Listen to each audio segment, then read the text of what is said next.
La bala que mató al ejecutivo de Televisa, Adolfo Lagos Espinosa, salió del arma que accionó uno de sus escoltas,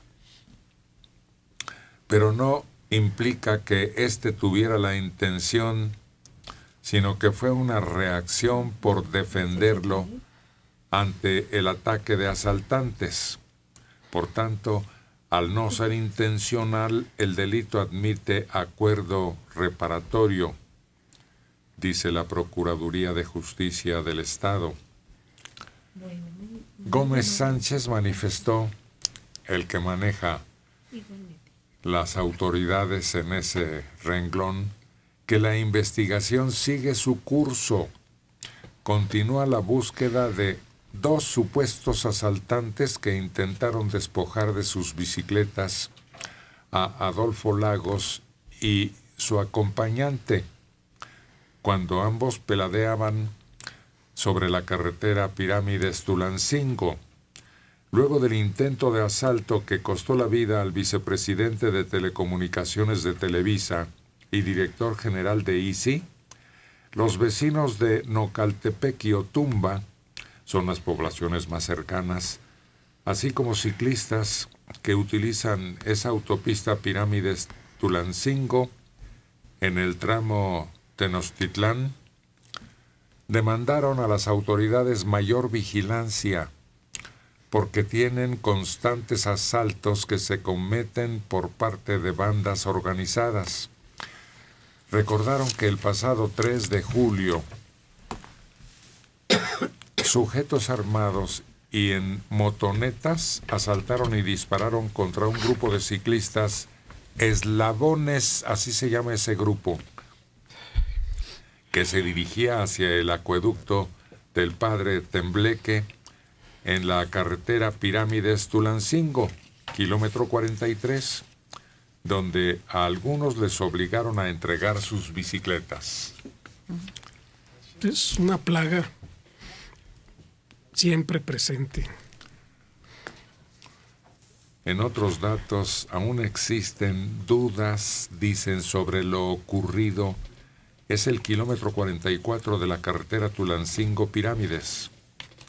Lagos y su acompañante hacían un recorrido en bicicleta por la zona cuando fueron interceptados por 2 delincuentes que presuntamente intentaron el robo.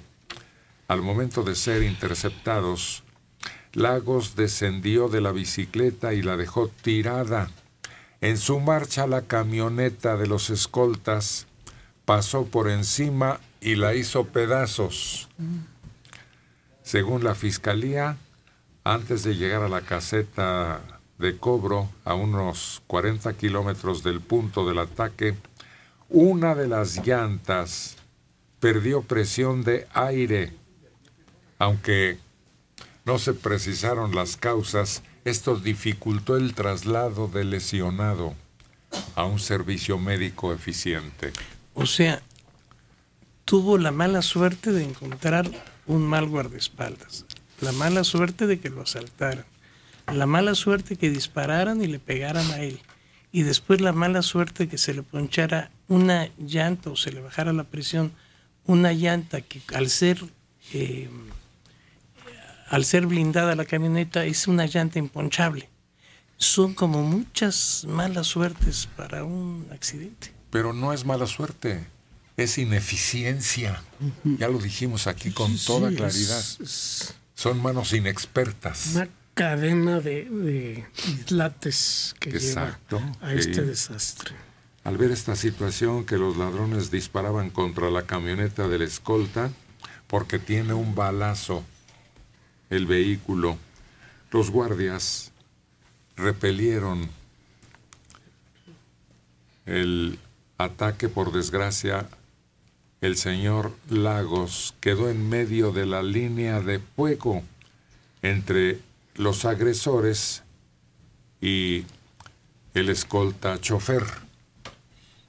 Todavía no definen con claridad ni siquiera exactamente qué fue lo que ocurrió. También ahí hay ineficiencia, me parece a mí. Claro. En Jardín Balbuena, Georgina Suárez Guadarrama, 79 años. Héctor menciona que van a descubrir quién asesinó al funcionario de Televisa. ¿Es qué? Afirma con tanta seguridad, no sé por qué. Pues porque es un hombre muy importante, porque detrás de él está la empresa más destacada en comunicación en este país. Y no pueden distraernos con un cuento chino. Bueno. Aquí tiene que aparecer la verdad. No esperemos mucho. Yo creo que pronto vamos a conocer por qué hay tantas contradicciones.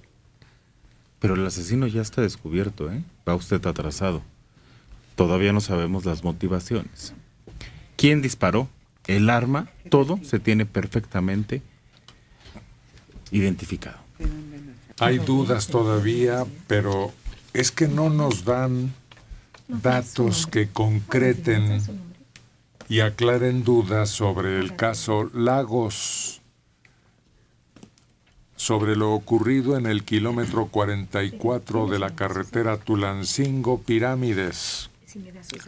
Aunque las declaraciones del acompañante y de los guardias refieren un intercambio de disparos en la zona, los peritos solo hallaron casquillos 9 milímetros que corresponden a las armas de los guardias.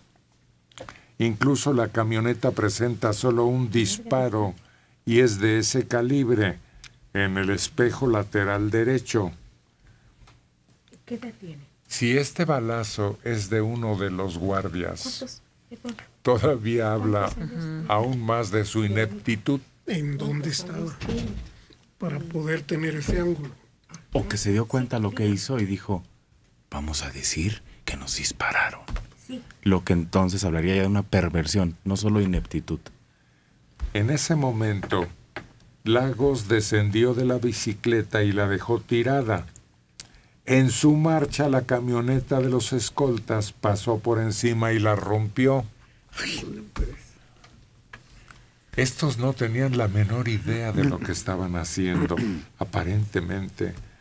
Los escoltas sufrieron a la víctima a la camioneta, atravesaron la cuneta que divide la carretera y se dirigieron rumbo a Ecatepec. Antes de llegar a la caseta de cobro, unos 40 kilómetros del punto de ataque, una de las llantas perdió presión de aire.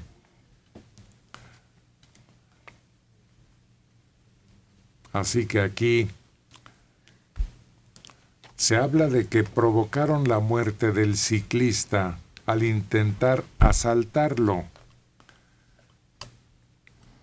Pero en caso de ser detenidos, solo serán acusados de tentativa de robo, que es un delito menor. Confirmó la Fiscalía del Estado que los dos delincuentes que quisieron robar las bicicletas a Adolfo Lagos Espinosa y su acompañante no son los responsables de la muerte del director de Televisa. Permítame tantito. Por favor. Con el sistema penal acusatorio se podría establecer un acuerdo de reparación de daño al no tratarse de un delito calificado. Ya se están lavando las manos. No pasó nada, se está desvaneciendo ante nuestros ojos el incidente, ¿no? Y aquí no pasó nada. A ver, los rateros no van a recibir ningún castigo porque no fue más que un intento. No lograron. Uh-huh. Los otros estaban defendiendo a su jefe de algo.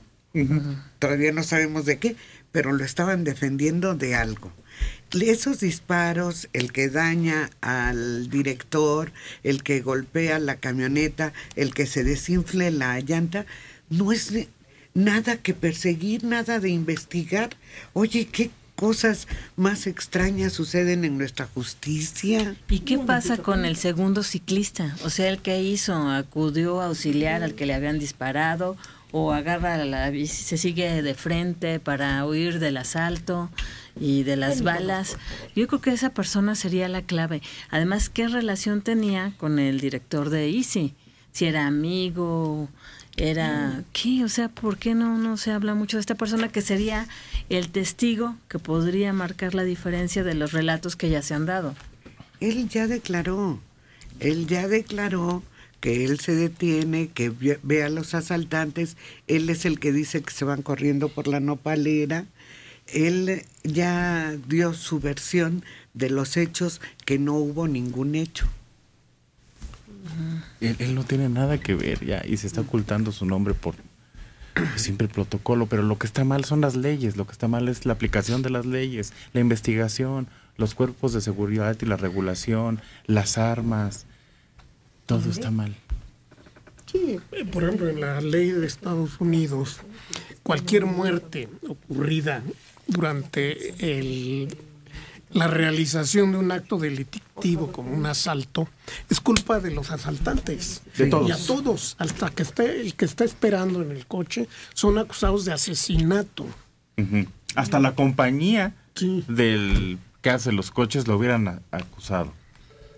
Pero aquí todos son inocentes. Entonces, ¿para qué investigamos? Si recuperaron la bala que dio en el espejo, entonces necesariamente saben no solo el calibre, saben qué pistola fue la que fue utilizada para disparar, porque dejan un rayado, el rayado de la pistola deja señas inconfundibles. Entonces, si una de las pistolas de los guardaespaldas fue la que disparó esa bala, es muy extraño que haya disparado el guardaespaldas contra la camioneta. Bueno, pero fue una confusión.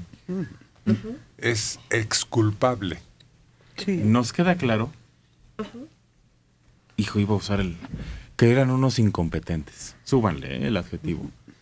No sabían ni manejar la camioneta, que es una camioneta que además tiene protocolos, que ha atropellado a muchos de sus dueños, porque no tiene una palanca, sino es como un selector. No es una palanca física que se recorra de lado a lado. Entonces, por eso ha atropellado a muchos de sus dueños. Pero estos no sabían ni manejar una camioneta. Ya no digamos un arma, ya no digamos un protocolo, ya no digamos por qué decidieron ir hacia un lado y no hacia el otro. Todo está muy mal. Parece que todo está... El problema es que en los últimos años la profesión, porque debiera ser una profesión de guardaespaldas, no tiene ninguna preparación previa. No los capacitan. En tiempos de Echeverría y todavía en los de López Portillo, los guardaespaldas, no solo funcionarios, sino de altos empresarios, tenían una capacitación muy amplia. Puedo recordar con mucha claridad que un grupo delictivo, aquel de la Liga 23 de septiembre, el Piojo Blanco y el Piojo Negro, se propusieron raptar a la hermana del presidente electo. Les fue como en feria, porque tenía unos guardaespaldas que actuaron tan velozmente que frustraron y pusieron en ridículo a los pobres muchachos. Sí, es que en aquel momento sí había un